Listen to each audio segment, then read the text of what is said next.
Dr. RJ Jackson, how are you, sir? How's it going? Thank you for having me. Oh, I was okay. Turn your kind of, audio up a little bit. listen. It's pretty low if you can. You say what? I'm sorry, I didn't hear you. Okay, your audio is a little low. I Oh, don't know if you can turn it up or not. how about this? Is better? That's much better. There you go. That's where it Okay, needs to be. perfect. No, what I was saying was that I was listening to that break music, man. It was kind of, I was getting a little groove going. There you go. Praise the Lord. Well, we're glad that you are here with us, sir, and I'm looking forward to what you have to say. I know you have a lot to say. We've talked a lot on and off, off the air, now on the air. I want to share some of the stories that we've talked about together in your ministry, in your background. And so I know my audience, this is the first time that they've seen you. They don't know who you are, where you come from. But I can tell you that what you're about to hear, my friends, is just pure genius. I'm going to embarrass him completely. But he has really helped me a lot, even in my own parental coaching. I have tested him. He knows that. I've shared some hard stuff with him about some of my kids and said, okay, let's see what the doc has to say. What's he going to do? What's he going to say about this scenario? And I was pleasantly surprised and shocked to learn that he has a wisdom about him at a young age. So, Dr. J, tell us a little bit about your history, just your testimony first, and then how you came into this understanding. Like, take us through your whole testimony. We'd love for our audience to hear this. Well, I would say I have to begin before I was born. When my mom told me this story, and even today, I still kind of question her, but she sticks by the story. So we'll see. She told me whenever she was pregnant with me, an angel appeared to her and told her that the son that you're carrying will change a generation. And she told me this ever since I was young. And before I didn't believe it, but after a while, I started to believe it. And where I'm at today, kind of really, explains why I'm on the path that I'm on that I'm on now. And you mentioned that I'm an orthodontist. Is absolutely correct. I practiced for about 7 years before I retired to focus 100% on serving teenagers. So I'm a life coach for teenagers and also for parents. I've been listening to your podcast since you began, and it's been wonderful information shared about parenting and how to help their teenagers. But as far as how I first came to Torah, it was actually pretty interesting. I've always served at whatever church I was going to. I traveled for school, but whatever city I was in, I would find a church and I wanted to serve. And specifically, I served the middle school and high school. And at the last church I was at, it was pretty funny. They would ask me questions, and I kind of felt bad when I got home because it was the first time a child would like drill me with questions about the Bible, and all I can remember is just regurgitating what was told to me. And at that moment, I knew I needed to study the Bible. I mean, I'd never done it before. I would read it, but not really study it. So I went through this whole process of studying the Bible, and I started finding some inconsistencies. And the more I prayed and studied, that's what kind of led me more to Torah. And luckily, I found you, and that helped a great deal on the overall understanding. So since all this time, I've still been serving teenagers, coaching teenagers, but more so from a non-Christian standpoint. It's just not for we have atheists, we have all believers, all types of beliefs in my current program or the secular program. But one thing is we can't really talk about God. And it wasn't until last year, the ending of last year, I just felt like this calling that basically was telling me it's time. It's time for me to serve the kingdom. So I'm super excited now that I feel like I can take the chains off and be free and be able to coach the teenagers the way I want to coach now. When you've been teaching and mentoring these young people, you know, first of all, when did that start? How many years ago did that start? That your original company started, and then talk to us about A Light Among Peers and how that kind of developed, and where that's at right now. Yeah. So as far as coaching, I've been coaching for about a decade. But as far as working with teenagers, I actually started, when I went to dental school. It was really my first time being more of in a leadership role for teenagers. My heart has always been for the teen population, mainly because I feel like when I was a teenager, there was a lot of struggles. There's a lot of, I felt it was very difficult to really be a Christian, at least in my environment. It was almost looked down upon to do the right thing. So I feel like I've always had a heart for the teenagers. But as far as where we transitioned, I'm still continue to serve in our current coaching, because I really want to serve all teenagers. But with Light Among Peers is actually brand new. Is something that we're really going to focus on just believers, because I feel like I'm able to then go into another layer. So a lot of the tools that I share it's almost like I believe that God has these like universal laws. So it's definitely, yes, he gave the Torah to his people, Israel. But I also believe that God has set universal laws for anyone. And I think one of those would be, reaping and sowing. You give. Anybody. If you're an atheist, if you give, it's been proven that it's going to be returned, back to you. I would say gravity is a universal law. But ultimately, there are things of the mind where we can change so much about ourselves that helps us to accomplish goals. But I believe that I've always been kind of stuck because I can never go to the next layer up, which is more of the spiritual realm of how, God can do wonderful things in someone by their belief and following. So I would say Life Among Peers allows me to still use those same coaching tools, but then incorporate God's word involved and see, I really believe it's going to have more magic, what I call it. That's awesome.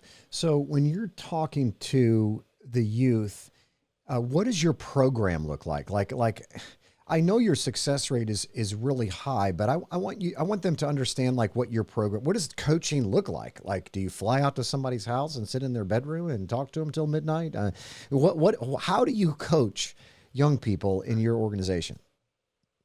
Yeah, life coaching, I would say, is still fairly new. More and more people are becoming life coaches. So I would say within 5 to 10 years, it will be more recognized. But ultimately, coaching is helping someone accomplish a goal in its simplest form. And as a teen life coach, I always get the question, what is the difference between you and like a therapist? Well, I would say one of the bigger differences is simply how we view your child. When you go to a therapist, they would view your child as a patient. In other words, something is wrong with them. They have a problem. And it's the therapist's job to find that problem. And we're going to talk about that problem. Now, in some ways, that can be very helpful. But what we have discovered is that with life coaching, we have a higher success rate as it relates to teenagers, mainly because we don't see them as a person with a problem. Sure, they may have ADD, they may have Asperger's, but ultimately, they are a person with an unbelievable amount of potential. And it's my job to help them overcome limiting beliefs, to help them overcome the obstacles that come along the way so that they can accomplish their goal. So we use a lot of tools really to help them move forward and not spend so much time in the past. So when you're dealing with like the life coaching, is it like once a week? Is it every day for an intense week? Like, what is the time period? How does that work? Yeah, so it's generally 8 weeks. Although we give parents about a year. We really believe in maintenance. It's not unheard of for us to have a transformation in a child within the first 3 weeks. But we want to make sure that child is going to continue, practicing the tools that we share with them so that they can keep growing. But ultimately, it's an 8-week program. It's virtual. We have virtual training, like video trainings. This is really to kind of do more of the teaching. When I talk about the coaching, I break it into almost 2 kind of categories. There's teaching, or there's like training aspect, and then there's the coaching aspect. Oftentimes I compare it to like sports. They go through training and then they're coaching in the game. So ours is set up the same way. So the video trainings will teach them the basics of their mind, things they don't know. perspective, limiting beliefs, how to change a belief, things like that. So we teach them those things. And then every week we come together as a group, and I lead these sessions, and I just coach them. I coach them on different things, whatever hurdle they have, whatever obstacles. Sometimes it's Q&As, but we really tackle all the hard things so that they can continue to grow. So, RJ, tell me what you feel is the number one, or maybe top three, things that you consistently see in young people that you're just constantly dealing with. So much so you probably created an entire system that revolves around when you see that flag, you know exactly what play to run. Yeah. So the first one is the first by far, and that's friends, making friends. This is actually before the pandemic.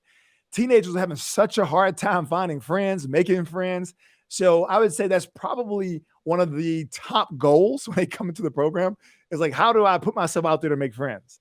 I would say the second one is obviously, the parents, conflict, parent and teenager conflict. I mean, you guys have touched on it. I got a chance to check out you and your wife talk about, your strategy, and that's a real thing, respect and all that. But there's a huge almost divide between parents and teenagers of today. Yeah. And then the third one would be more about, just more emotional things like anxiety and depression. We see that a lot. And it doesn't necessarily have to be, severe depression or severe anxiety, but I would say most teenagers have experienced some sort of anxiety or depression and, really trying to work through that. Wow. So when you're dealing with teenagers, I would imagine because, your program, right, it's not exactly cheap. So do you feel like you're getting the kids that are like the rough kids, or are these like regular normal teenagers? Like, what, if you could categorize them? I know that sounds terrible, but like, I mean, tell me what kind of kids end up showing up at your door, because you deal with like literally hundreds of kids a week that you and your staff is working with, correct? Absolutely. Yeah. I've coached over 5,000 teenagers. So we usually have about 300 to 350 every week that we're coaching. But as far as like, the group, I would say is really not necessarily the kids who, maybe grew up in a very damaging home because, it is an investment. So we charge $2,500. That's for the year. And, so as parents who actually, care about their kid in the sense of like, I want to see them grow, but I also want to grow our relationship. So they're investing this amount, even though the teenager technically doesn't want to do it. They don't really know about life coaching. So they come in kind of like, I don't want to do this. And then it's our job to really try to pull them in to get them to want to be, at least open to it. Wow. So do you have any stories that are like, maybe they stand out of something that's happened, a particular life that was changed, maybe something really peculiar, like anything that stand out in all of the kids that you guys have coached as an organization that you can share with us? The cool thing about what we do is we do progress reports. So we basically allow the parent to determine success. Like we don't determine it for them. So when they first enroll in our program, we have a benchmark. We have something we're going after, some kind of result that they want. And, and it's our job to produce this result. And I believe that's the reason why we have so much success is because we stand by the result. And the parents are the ones that are going to say, yes, you received the result. Now, this is actually pretty funny because parents are famous for moving, the goalpost. In other words, they would join in hey, my kid would not turn in homework, straight C student. I want you to make them straight A student. We'll do we'll work with them. We'll coach them through it and they make straight A's. And it's like, oh, quite, thank you for doing that, but they're so disrespectful. Work on that too, but ultimately we give them a year. So we keep working with the child. But, as far as, the transformations, we get progress reports and, I have tons because we read these like every week as a team, but we've helped teenagers go, like I mentioned, straight C's to straight A's. We've completely transformed relationships between the parents and their teenagers. I mean, the teenager, not really talking to the parent, running away from home in some cases, and bringing that, uniting them back together. We've helped on the parenting side, helping divorced parents communicate in a way with their child so that their child can accomplish their goals. sports. I've had the pleasure of coaching influencers, which is pretty cool. So yeah, we've coached, all types of kids, and, we stand by a transformation. In fact, whenever I'm working with a parent, I say, I don't want a little change. So if you're telling me like, oh, my child is a little happier, like that's not what I consider a result. We're going for a complete transformation, and it's possible for every single child and every single parent is possible because we really work where, really the foundation, that's the mindset. So talk to me about parents right now, because of course, this is something that's really big on my heart, is understanding the concept of how to parent and how to communicate with your teen and with your children from the moment that they're born till the moment they leave the nest. Do you sometimes see parents come in and say, hey man, $2,500, I can transform my kid. I'll give you $5,000 if you do it twice. It seems like from a parent's perspective, it might be like, wow, but they have a role to play in this too. Like, it's not just dropping their kid off at Dr. RJ's front door, come back 8 weeks later or a year later, like boarding school, and the kid is, second to Mary Poppins. Like, how does this work from a parent's perspective? What's their involvement, and what kind of, first of all, my two questions. What kind of involvement does the parent have that you see when they first come into the program? And then what kind of involvement do they have typically as the program goes along? Do they see that they have a larger part than they thought they did when they first started? Yeah, it's funny you say that, because we actually have a joke kind of behind the scenes about this like drop off, because that's generally what parents believe when they first come in. It's like, hey, I'm gonna just hand you my child, you're gonna fix them. It's almost like, hey, you've been with this child for 16 years and you're gonna hand them to me. I'm supposed to fix them in 8 weeks. So we're gonna try, but there's definitely some work on your end. So we pretty much get them kind of understanding our philosophy early on, because we want to set realistic expectations. And this is something I share with the teenagers all the time in their session, because a lot of them don't want to be there. But I always tell them, say, listen, this has more to do with your parents than it does have to do with you, believe it or not. So, the parents actually go through their own program, very similar video training modules. They meet with me every week. And as far as the parents, we usually have about 150 or so that show up every week. And I coach the parents, and I do almost like this hot seat. I'm like answering as many questions, helping them out. And, in about an hour, I'm like sweating, I'm like trying to get as many as possible. And I talk fast. So I'm like really flying through these things. But ultimately, what we believe is that the parent really, it's on them to make the transformation first.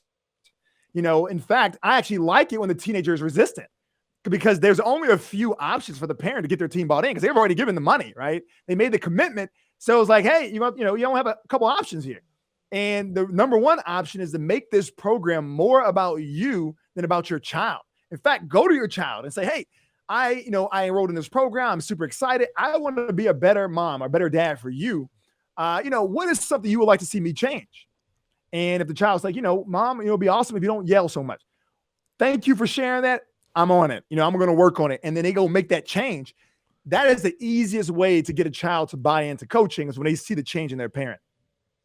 So what you're saying is that the kid sometimes feels like when the youth shows up that like their parents are dropping them off, at the adoption agency, right? They just say, listen, I've had enough. Either you fix him in 8 weeks or he's going to some other home in foster care, right? But then, and so maybe I can imagine some of them come in not with the greatest attitude, but over time they realize that, oh, this isn't all about me. And really kind of goes back to what me and Cheryl were talking about earlier. You're teaching the parents that, hey, your kid has a voice. Like, it's really important when he says that mom yells at me and I'm sensitive and I don't like that and it hurts me, that you help the parents understand that, hey, he's a person too. As much as you say you don't like this about him, this is something that he's saying will help him respect you, as if he begins to see changes that are happening in you too. Yeah, what I call them, just blind spots. Like, I'm a parent, so I get it. It's tough, and we always don't know the right thing to do in every situation. There's times that, we are kind of running on E ourselves. We have a lot of going on with work, with, growing a marriage and all kind of outside influences. So it's very natural and very easy to just allow our emotions to dictate how we handle our children. So what we like to call them are just blind spots, things that parents are not aware of. Because I know if a parent is going to invest in my program, clearly they care about their child. Because I mean, at the end of the day, they can spend $2,500 on many other things. So I know that they have the desire to be the best for their child. Oftentimes, there's just so many blind spots that they're not aware of. Like for example, I said the yelling. That's something very common, and it's a common complaint that I hear from teenagers about their parents. That the parent can yell, then a child yells back and say, "Oh, now I'm disrespectful." It's kind of one of those situations. And ultimately, what we help them to see is like, wait, I know your parents yelled at you, so it's kind of normal to you. But there are other ways to, accomplish the same results without yelling. And we work with them through different strategies so that they can become a better parent. And what's more importantly, ultimately, is to grow the relationship. So, Doctor, give me one really good tip that you seem to always run across parents that don't do this one tip, but when they do this tip, it makes a big difference in the life of their relationship, with their youth or their teen. One, I have a lot, but no, I'll give you one. All right. We'll do one at a time. How's that? Okay, one at a time works. All right. So this one is one that is pretty much across the board. I mean, if you haven't had any type of training as a parent to, relate to your teenager, most likely you're doing this. And I call this the levels of pain. So let me give you a background. All humans are motivated by pain and pleasure. All of us. In fact, you look at the Bible, it's pain and pleasure. You have blessings, you have curses, right? So it's just it's all humans. We're all wired that way. So we have to understand that if a child does something, we can motivate them to do the right thing by bringing pain or by bringing pleasure. I'm a pleasure guy in a sense, so I prefer to try the pleasure, and it works most of the time, but sometimes it doesn't, and you have to go to pain. But as it relates to pain, this is the mistake I believe that a lot of parents are making.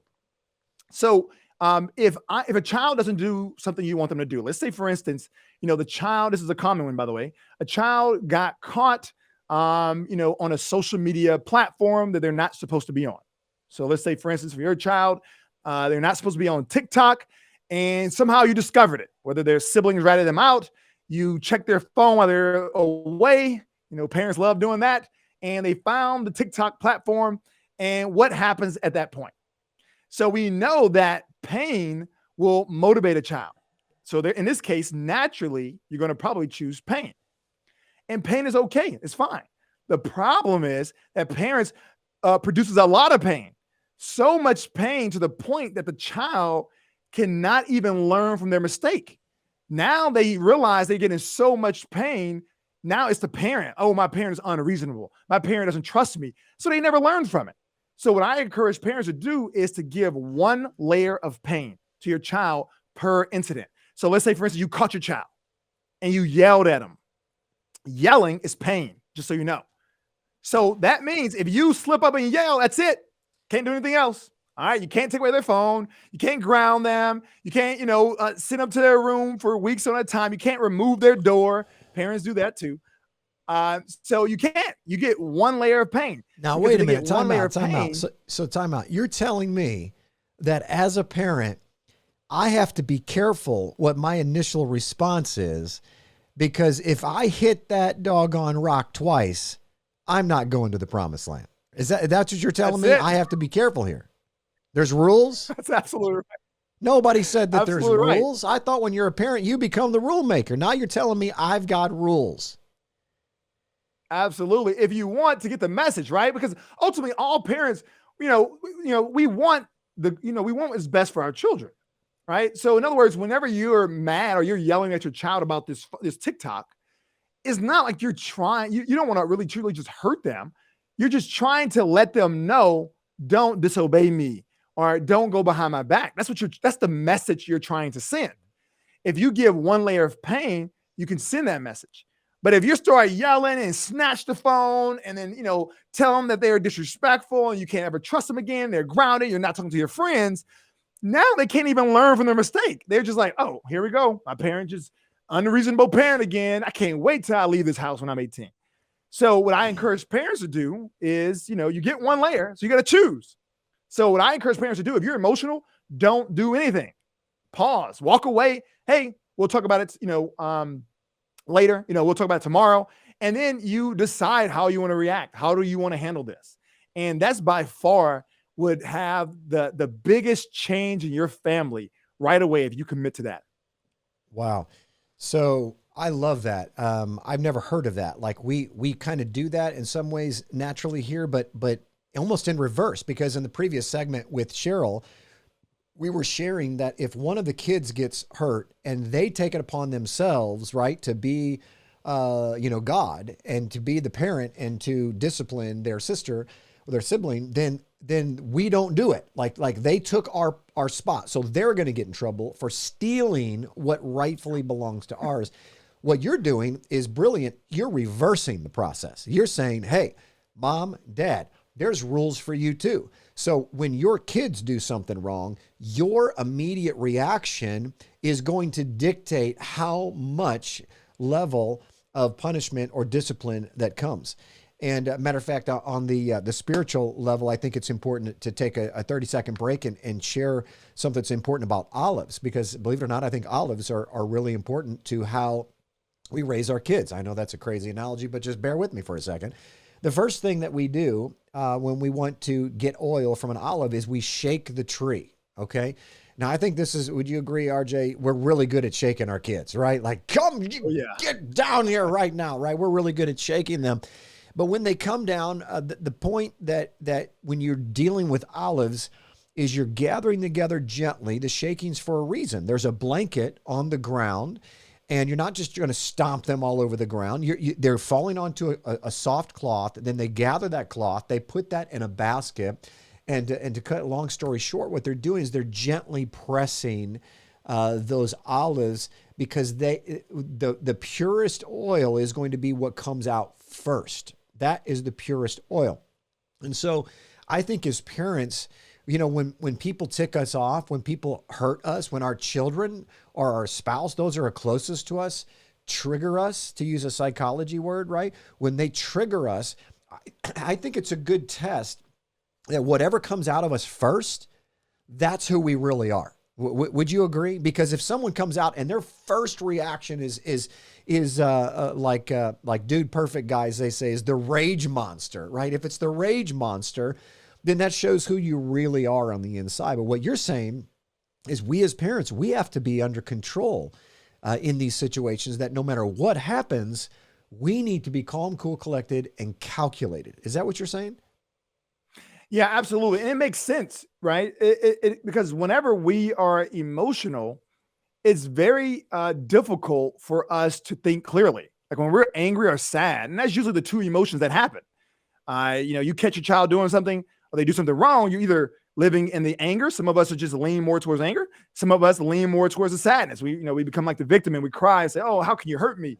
But ultimately, we have to understand that and I love the way you guys put it as far as, seeing your child as a whole person, and I'm probably closer than most of the people that's watching, because I have a 5-year-old, a 2-year-old, and one on the way. But I remember when I had my first child, what really opened my eyes is that I didn't view them as almost like mine, like I own them. Before I thought that, right? Like before I had kids, I was like, oh, I would have kids. They're my kids. But when I saw them come out, they're like a whole person, a whole personality.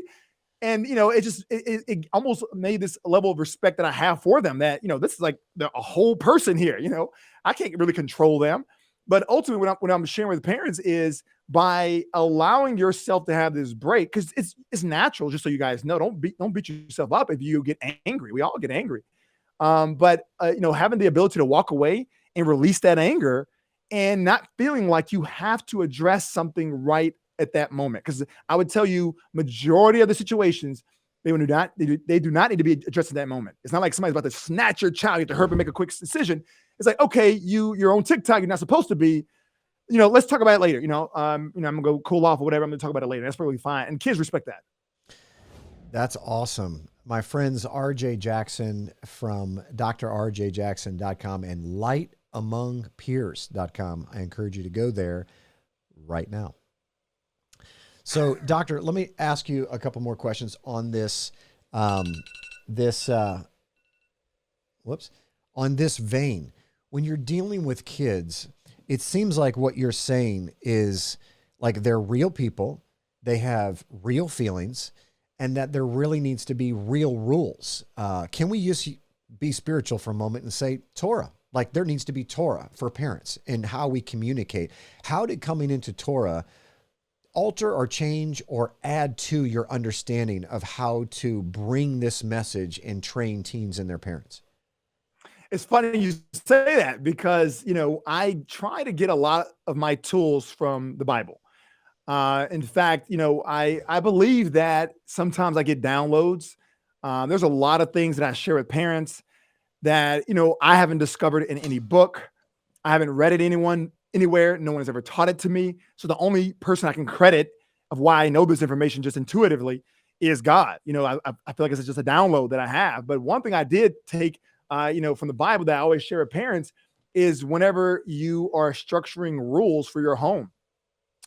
I encourage in the secular families don't really know what it means. So I explain to them, but almost have a Torah for your home. And, let's look at the current rule making that most parents follow. And this is how it was when I was a kid, is that the parents make the decision. They say, hey, this is the rule. The curfew is at 9:00. If you break this curfew, and in my house, it was like you can get beat. But nowadays, I think, people are moving away from that. And it's like, hey, you're going to be grounded for 5 weeks. So that's the rule. You follow it. Now, the problem with that is it's one-sided and it only sheds light on if they break the rule. So what I've taken from the Torah is that number one, I think it should be both sides. If there's going to be a consequence, there should be blessings and curses. So let's say, for instance, your child actually does obey and follow your curfew. They don't get anything, And the way I like to set this up is that we give the children a choice. And I think this is powerful for whenever, they become young adults. And say, hey, this is the rule. And I'm honestly of the mindset that a parent should set rules with their kids. It shouldn't be one-sided. It should say, hey, what are you thinking? And I'm a big believer in sharing, your concerns and your fears. So if I'm using this example, say, hey, I think you should be home by 9:00 for your curfew. What do you think? Well, mom, a lot of my friends are out to 10. I prefer 10. Like, okay, well, let's talk about it. Why do you think 10? What are your concerns about 9? And I'll tell you my concerns. Well, 9:00, I just feel like you need to be in bed. You get good sleep and you guys work it out. All right. So let's say, for instance, you guys decide on 9:30. Say, okay, so this is the rule. You okay with that? Yep. I'm good with that. So these are the consequences. And I ask the parents to let the child lead. Parents wonder why kids sneak around and they're not bought into the rules because they had no say. So, and I am speaking specifically about teenagers. I'm not talking about a 4-year-old, 5-year-old. So, in this case, the child will say, okay, if I break this rule, what happens? And then you put it on the child and say, okay, nothing happens. Nah, nice try. All right, what happens? And maybe say, okay, I'm grounded for 5 days. Okay, perfect. But what happens if you obey this rule and you go a month or 2 months and never break it? What happens then? Oh, can we push it to 10? All right, there we go. Now what happens? You are now setting your child up for the choice. They get to choose because there are real situations when children will break curfew. I'll give you one. And that's, say, for instance, they're with a friend. Curfew is at 9, but the friend is like having this meltdown, maybe even potentially suicidal or at least super depressed. And I've heard this from kids before. And it's like, the kid just forgets. They're so caught up in their friend, trying to serve their friend. And then all of a sudden they get these text messages like, how dare you? You're grounded. I can't believe you. And now the kid comes home. It's like, mom, I was helped, and the parents don't want to listen to it. This gives them a choice to say, you know what? I know my curfew's at 9. I'm serving my friend. I'm already past curfew. My mom just texted me. So I'm gonna go to my mom and say, listen, mom, I'm sorry. I completely forgot, I lost track of time, but I do want to continue to serve my friend in this, and I'll take the punishment. It gives them a choice and it treats them like an adult. So I think that is something I absolutely taken from Torah. So what do you do when your kid, you find out that your kid is broke curfew and they're not helping out their friend, that they are just lazy? What do you do with lazy kids? Because I think almost every parent that has more than one kid has dealt with this concept or this problem of not having a kid that's self-motivated. So what do you do when you've got a child that is not really self-motivated that you're always telling them the same thing over and over and over again, and it just seems like nothing's working. Like, how do you deal with that? Yeah. So one, I'm always encourage a parent to never label their child. At least if you're going to label them, don't label them in a negative light. So don't call them a lazy child. We all experience lack of motivation at times, but ultimately it goes back to what I shared as far as pain and pleasure. We're all motivated by that. So I've never met a kid who's lazy when it comes to playing video games or hanging out with their friends. So they're not lazy. They're just not bought in to whatever you want them to do. Or in this case, in their mind, subconsciously, it's painful. Perfect example would be schoolwork. When a child thinks of school, it's actually pain they're thinking of. They're like, oh my gosh, I have to study and I'm not that good at it. So naturally, they don't do it. And, I think by helping parents understand that, listen, your child is not trying to be disrespectful. They're not even trying to spite you in a sense. Ultimately, they can't help it. It's like literally in their subconscious. And this is why we need coaching in a sense, because we help break through that subconscious and start to implant pleasure when it comes to these duties. But ultimately, the child is ultimately behaving like a child. When I think about homework and it takes forever and I don't understand it, it's pain to me. So naturally, I'm going to try to resist it. So what we do with teenagers in this case is, number one, we help the parents to understand that, see your child in a different light. They want to please you. They really do. But there's probably something that's beyond their control. When I say beyond their control, I'm talking about their subconscious mind, that they have linked pain to this. And guess what? When you're staying on top of your child, it's actually causing more pain as it relates to that topic. So in many cases, by parents simply stop talking about something, they see all of a sudden a change. Something as simple as that. So that's one way. But also we work with the children on seeing homework and seeing school as pleasurable, or at least reducing the pain. And that's where the coaching kind of comes in.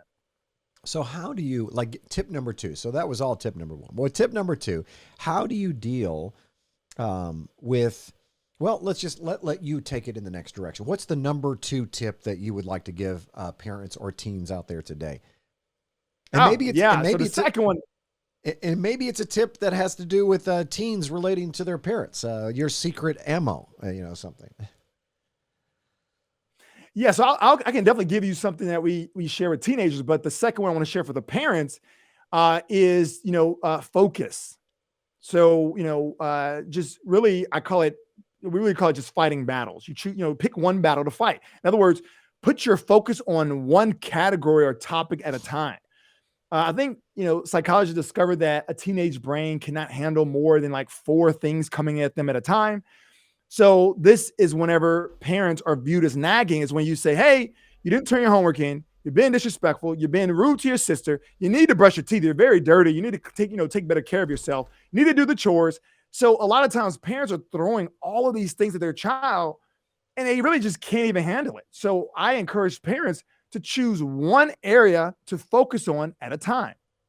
So in other words, out of all these 5 things, if the most important thing to you is school, that means, you can't badger them about, cleanliness. You can't talk about chores. You can speak about them, but it can't be like, oh, you didn't do this, you're in trouble. So put your energy on school. And the way you do this is it's more of a collaborative effort with your child. We walk the parents through how to do it. But ultimately, by them only focusing on one topic, and now the kid is not hearing them complain about everything else, now the kid, feels more empowered. And they also feel like they're not a screw up. Because when you constantly, share what the child is doing wrong, they actually feel like they're, either the black sheep of the child. And this is absolutely worse if there's another child that's doing everything right. Oh, man, it really makes it very difficult for that child. So I always encourage parents, you can't praise one child and criticize the other, because that definitely could create something there. You know what? Something that's kind of coming to me while we're having this conversation is just how relevant this conversation of raising kids and communicating with kids is the same. Because I know that there's people out there that will tune out right now because we're talking about kids and teenagers, right? But they don't understand how the Bible works. They don't understand how Yah works, that everything is connected. It's like a root system under the ground. Like raising teenagers and kids is the same exact principles in how to deal with other people, right? So when you're working, and especially evangelism, right? Because at the end of the day, what are we trying to do, Dr. Is we're trying to communicate and instill our belief system in our children, period. There's not a parent out there that would say, I'm trying to teach my kid my neighbor's belief system. No, you're trying to teach them your belief system, whether you like it or not, right? And I think what happens is, like, we don't understand these exact same principles that are operating on the level of teenager and child is the same exact level that operates when we're trying to evangelize and share with our belief system of Torah or the front of the book with our coworker, right? Or with our family member. It's the same exact concept. Like, you cannot just yell at someone and tell them that what you're doing is wrong. What you're doing is wrong. It creates pain. And what do people do? They run from pain. They don't want pain. So if your belief system, and this should convict a lot of people out there that fall into this category, if there are people that run from you because the way that you're sharing your belief system, then you're connecting a negative, fear-based pain connection to something that's very close to the heart of the Father, and you're connecting pain to Him ultimately. That's striking the rock twice, isn't it? Yeah, you actually make a good point because, I experience the same thing. I think once you mix in passion as it relates to evangelism, especially when it comes to Torah, is what I felt myself was just this passion to share everything I've learned with others and hoping that they would share the same excitement. And then when you see the person that they don't share the same excitement, our egos get in the way. It's all it is ego. And that's when we try to prove, hey, I know more than you. I'll show you. And I went through the same process when I first learned Torah, and like most people. But then I started to evaluate myself, like I do all the time, and say, how successful am I? And I was not successful. So that's when I kind of changed how I approach people. I started to, and I think the gentleman in the previous, podcast said it great, where it's almost like this pendulum, right? It's like, obedience is over here, and love is over here. Like love, grace, mercy is over here, and it's like it's very easy for a believer to just swing. It's like, oh no, obedience, obedience, obedience, and you forget the love, and then you see, many Christians love, love, love, forget the obedience. So it's definitely, I believe, is a balancing act for sure. And I believe that anyone who's listening to this, I don't want anyone to beat themselves up about it. If you're passionate, that's a great thing. But I encourage everyone just to constantly evaluate yourself, pray obviously, but also evaluate your, the results. I mean, how many people are coming to you and, wanting you to kind of lead them or mentor them or asking you questions, or are they afraid to ask you anything because they're going to feel like, they should know more? There's no question about it. And so leave us with a final thought, RJ, because I know we've got Nathan Harmon in the house coming up next in the next segment. But talk to me about, like, if you could have 5 minutes with an adult, 5 minutes with a teen and their parent, what would you say? You've got 5 minutes. You don't have 8 weeks. You don't have a year.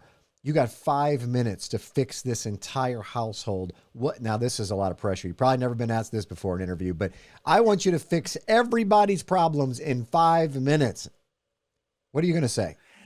Yeah, my initial thought would be relationship. So actually, what the name I coined is relationship-centered parenting, because the relationship should be number one over anything else, over how they speak to you, over the things they do wrong, over school. The relationship is number one.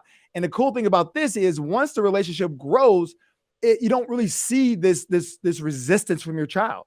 When they know that you care more about the relationship. So what I would do, and when I'm coaching parents and teens, rarely do I do it together. Rarely. In fact, as a coach of parents, and there's, obviously parents get divorced and things like that, I often coach relationships with parents. And I would almost never coach them together, ever. And I know some people, some therapists and counselors do it. I never do it, because the reason why I don't want to do it is because I truly believe in any relationship, there is what I call a leader. Now, in my home, we're more a traditional family. So we do have, me as a man, as a spiritual leader and all that. But what I am saying about a leadership is more so your influence. So this could be any person, the man or the woman. And for the parent, it's the parent or the teen could be the leader. And I encourage each one of them to be the leader. So when I'm talking to parents, I'm like, hey, parents, you want to be the leader. When I'm talking to the teens, I'm like, hey, teens, you want to be the leader. And what is leadership is nothing more than how you are influencing the relationship. Now, when you're influencing a relationship, the leader has some responsibility. And the leader is basically the person who's willing to put their ego aside first. In other words, focus on the relationship. So I'm going to put my ego aside first. So if we all had to be honest with ourselves, we can always tell our ego. The ego is very, very obvious. And, you think of racing, you think of there's a competition. And when you run, you're going to have a winner, and a winner gets a prize recognition. You can always tell your ego is when they're trying to make a competition out of something that's not a competition. So in other words, oh, you got the last word, and I'm going to say this. That's ego, because now you're trying to win, but what are you winning? So I always encourage each person to focus on the relationship, influence the relationship to grow, and then you will see that a lot of other things will fix themselves. Whoops, I had myself on mute there. I feel like, the idea of parenting and life coaching, it all comes down, no matter how you slice it, no matter how you want to really paint it up. To me, it comes down to just the two greatest commandments: love God with all your heart, mind, soul, and strength, and love your neighbor as yourself. And I don't think enough parents understand that their neighbor is their kid too, and that we need to love them. Now, we'll say, son, I'm doing this because I love you, right? I mean, we set up the pain with the old love speech. But the reality is that sometimes our kids don't feel loved. And I do want to share something while we're waiting for our next guest. Actually, Hannah and Daniel are our next guests. I got it wrong there. And so we're waiting for them to come in. I wanted to share something interesting that happened to me not too long ago that really impacted me. How many of you out there in TV land, and RJ, I know you're one of these, and when you get older, your kids will do this, but they'll say something, it'll be so convicting that you can't even argue with it. Like, it's just so convicting. Like, I'll give you an example. I'm going to be just fully raw and real right now. We live in a 2-story house, right? And so all of our kids, except for one, live on the 2nd story. And I'm never up there. My life is on the 1st floor and the basement. So I'm just never up in the 2nd floor, and they always come down, and it's kind of where they sleep. Well, one of my kids recently said this to me, and it was so convicting. She said, Dad, it seems like the only time that you ever come up to the 2nd floor is when we're in trouble. And it just let it hang. Like that. It was almost like she knew exactly what she was doing. She had planned it out, and she dropped the mic, and there was this silence moment, and it hit me. Like, it went right between the rib cage, right in the heart. And I went, oh my gosh, you're so right. Like, and we don't sometimes think, RJ, from a kid's perspective, like they pick up on all of that. And so the other day, I decided to do what I never do. Instead of making them come down to say good night, I went and climbed in their bed, put the covers over my head. The light was off, and they came in, and I scared them. Of course, they got mad, but then they laughed, and we jumped in bed, and like, I just wanted to know how they were doing, how she was doing, and had this conversation with her that was just beautiful. But it just blew my mind that they keep score as much as we do. Oh, I think it's wonderful that you said that. It's something I always share with parents, mainly because you said it right there, is that yes, our kids can do things that upsets us, disobey us, but they're also doing a lot of right things. But the key is this: you want your child to know that you care more about the relationship than anything else.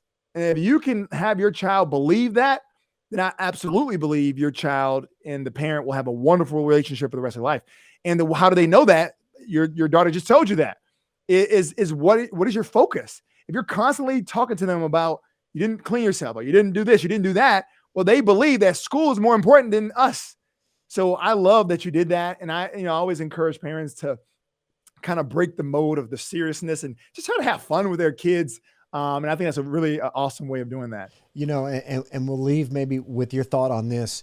I think it's important that parents get into their children's world, like get into their world, like find out what's important to them. Get on their iPads. Instead of yelling at them for playing a game, for crying out loud, play a game with them. Like maybe it might be fun and you can have a little bit more compassion on why the dumb thing is so addicting.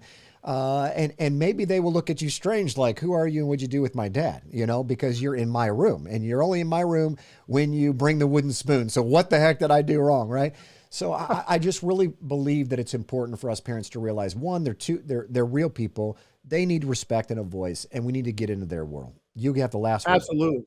Yeah. And I was going to say, that's actually the first step of coaching, in a sense, is I can't coach a child unless I understand their world. And that's what we spend, majority of our time with coaching them, is trying to truly understand their world. And I love how you say, video games, go play it, see if you like it. In fact, when it comes to social media, I always encourage parents to treat it like training wheels. If they're interested in the platform, get on the platform with them, do it with them. Maybe you guys have a conversation about the messages and things that are coming up, and treat it like training wheels. But no, I think that's a wonderful, what you share there is definitely you have to understand their world, because then you can speak their language. And lastly, RJ, I know that you not only support Passion for Truth with your prayers and pass our information on, but like you actually financially support our ministry and pay it forward for others. Can you tell people why you do that? Like, why did you choose to partner with Passion for Truth? I didn't know you from Adam until one day you had a problem with buying something for our podcast studio on Amazon. I ended up talking to you on the phone. Why did you choose, of all ministries out, why did you choose to support Passion for Truth? Talk us through that. Yeah, I think it was a couple of reasons. Like, one, I always try to put myself, one, I would say God has blessed me beyond measure. And I like to see myself as a person who don't like hoard resources. It's not like it's mine. It's actually not mine, So if I ever feel the urge or this pulling to give, I give and I don't question it. And it was kind of natural for you guys, mainly because you contributed so much to my growth at the very beginning. I mean, I was in Christianity.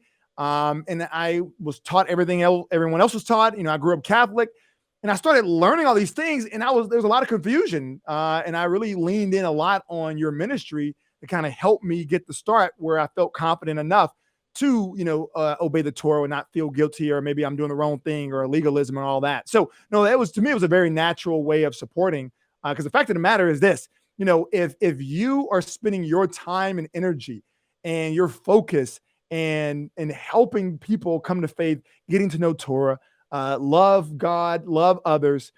And I'm spending my time doing, orthodontics, not anymore, thankfully, but coaching, then absolutely I need to support you so you can help more people, and to me, it's very basic knowledge, to be honest. You want to give and you want to support, because it's all about the kingdom.